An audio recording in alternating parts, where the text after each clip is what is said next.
এরকম হবে, এটা কিছু অস্বাভাবিক।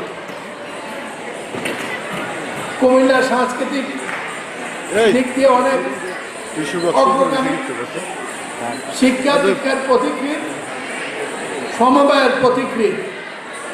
আমাদেরকে এনে বাধ্যগত অবস্থা দাঁড় করিয়ে এই ধরনের অনুষ্ঠানের জনগণের সাথে যোগাযোগ নাই, সেই ধরনের অনুষ্ঠান নিকট আনুষ্ঠানিকতা পরিচয় হয়। আমি এসেছি কবি রবীন্দ্রনাথের গান তাদের শুনে দেওয়া যায়, রক্ত কারণে যায়, তারা হয়তো ভুলে যাবেন সেই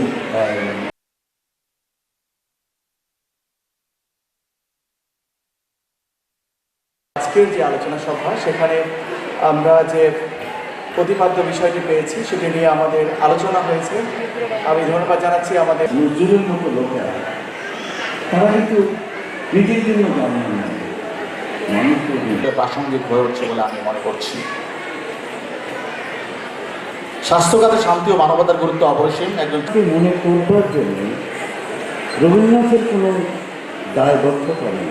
ফলক লাগিয়ে কুমিল্লাবাসীকে জানান দিয়েছেন যে রবীন্দ্রনাথ কুমিল্লাতে এসেছিলেন এবং এই রবীন্দ্রনাথ সেই সুন্দরকে আরো বেশি বিস্তার করে, আরো বেশি প্রক্ষেপণ দেওয়ার চেষ্টা করে। মানুষের সুন্দর যেখানে, শান্তি যেখানে, আনন্দ যেখানে, সেখানে রবীন্দ্রনাথ, সেখানে নজরুল।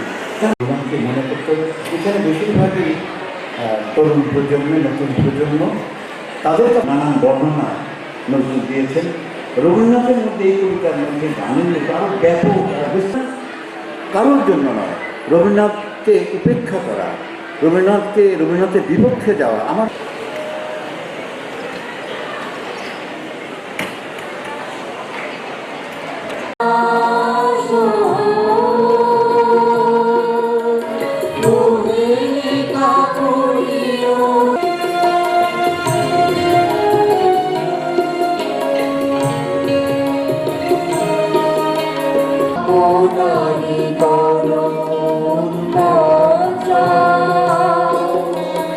Oh,